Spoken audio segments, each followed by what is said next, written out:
Yo, what is going on, guys? It is Toy here, and for today's video, I'm going to be doing a similar video to the Fallen House video, but this video will be mainly dedicated to the Hive, and the notable Hive members, and notable Hive you could call it houses in a way similar to the Fallen, but they're really just called groups.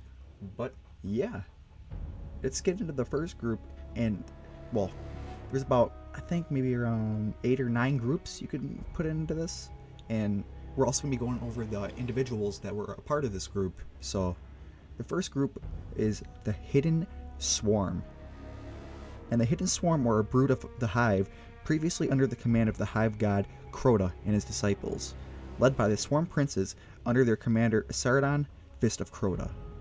Since Crato's demise and the genocide of his spawn, the Swarm became the de facto Hive power on the moon, succeeded by Crato's own daughters. The Hidden Swarm are the first Hive encountered in the Dark Within on the moon. They're the outermost defensive line, warding off anyone attempting to enter the Hellmouth. They are identified by their red-orange coloring and large nails driven through their arms and bodies. This sect of the Hive is encountered once more on Luna in Shadowkeep.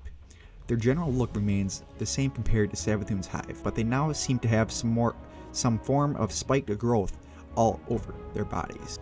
The notable members for the Hidden Swarm are the Swarm Princes, Zior the Unwed, Hashladun, daughter of Crota, Zulmak, Instrument of Torment. The next group is the Grasp of Nakras. The Grasp of Nakras is a Hive brood centered in the Hellas Basin, in the polar ice caps of Mars. Dormant for the centuries after the collapse, they were awoken and acted in the name of their leader, Nakras, Herald of Zol, and the worm god Zol, Will of the Thousands. After Zol's death and defection to their killers, they began making separate attempts to summon Saboteum's brood to their aid. Eventually, Nakras pledged his allegiance to the Witch Queen as her supplicant, allying his revenant brood with hers. So, for the other members in the Grasp of Nakras is Zol, Will of the Thousands, obviously, Nakras, Herald of Zol, Nerabeth, Crest of Zol, Kathok, Roar of Zol, Domketh, the Mask, Noxud, Femine, Baklitor, Hunger of Zol. For the next one, it is the Blood of Oryx. And for the Blood of Oryx, it is Hive who act as the direct servants of Oryx, the Taken King. They are distinguishable by their gray and purple coloring. They are a primary force aboard the Dreadnought prior to the Taken King expansion. They are featured during the Shrine of Oryx story mission and the Will of Crota strike, which those were back in Destiny 1, but the members for this group, it's Crota, the son of Oryx, obviously, Ekthar, Sword of Oryx, then the War Priest, Uranuk, the Death Singer, Urhalak, the Death Singer, and Golgoroth, which most of those were from King's Fall of Raid that was in Destiny 1 as well, which I think they'll be bringing back in Witch Queen, if I'm not mistaken. I think that they're talking about bringing that back. I'm not too sure. But it's really just, this group, it has so much history with it, because you have the Court of Oryx, which was back in the Taken King, which that I can go over, and then basically you have the Spawn of Oryx, and then the Shrine of Oryx, and it's the Taken War. It just goes on and on, which we'll dive into that. But just so you know, is that there's a ton and ton of backstory with this group, basically, just because of how big of a character Oryx was. So for the next group is the Spawn of Crota. The Spawn of Crota are the direct servants of Crota, son of Oryx. They are distinguishable by their green and brown color. They are a primary force found in the depths of the Hellmouth on the moon and in Crota's throne world. And the Spawn of Crota has the main members of Omnigul, Will of Crota, Sardon, Fist of Crota, Uryu, the Death Singer, Fogoth, the Untamed, Urzak, the Hated. Up next is the Silent Brood, and these were the servants of Oryx. Basically, they were the dungeon wardens. And the Silent Brood is a Hive sector who act as prison wardens for the Dreadnought. They are distinguishable by their turquoise coloring. They can be found in the fonts and are the main antagonists of the Sunless Cell Strike. They guard those who rose in the rebellion against the Taken King, most notably Alakul, the Dark Blade of the Hive, the adopted son of Oryx. Next group, it's nothing really they have for information-wise. It's Xivu Arath's Horde, and the main members are the High Celebrant of Xivu Arath, Kelgroth Risen from Bones, which you've seen that from, I think, 2 seasons ago. I can't remember. I think it was the season with when they introduced Crow. But it's basically Xivu Arath's Horde is an unidentified Hive sector that served directly underneath Xivu Arath, God of War.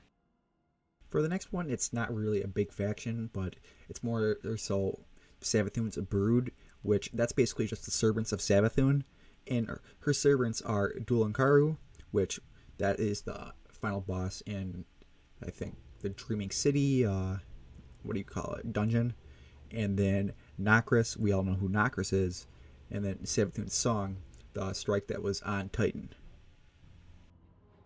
Next group is the Lucent Brood, which these are the Hive that are found within the throne world of Sabothum, the Witch Queen. They are distinguishable by their dark blue and gray coloration and feature spike-like armor. Uniquely among the Hive, the Lucent Brood have been gifted with the powers of the light and are capable of rising from the dead through the use of their own ghosts.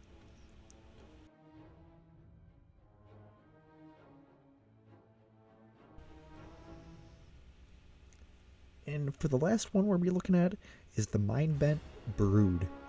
And this one is the Oryx, the Mindbender, and servants of Inanna, the Brood Queen. Which the Mindbender is one of the original barons from the Forsaken campaign.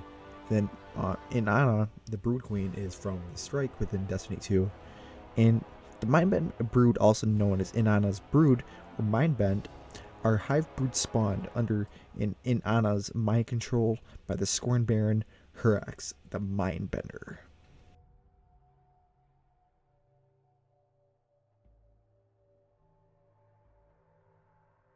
The notable individuals, though, for these groups that are basically like the big names, which I will be posting pictures of, is, we'll start at the top of the list. Crato, the son of Oryx, and then Omnigul, a will of Crato, then Oryx, the Taken King, Sabothum, the Witch Queen, Dulankaru, the Eternal Return, Fogoth, the Untamed, Xivu Arath, God of War, Nakras, Herald of Zul, Inanna, the Brood Queen, Ekthar, Sword of Oryx, Alakul, the Dark Blade, then the War Priest, and Golgoroth, Ryut, the Death Singer, Hashladun, daughter of Crota, Zulmak, Instrument of Torment, Thalnak, Fanatic of Crota, Takul Dar, the Unbreakable.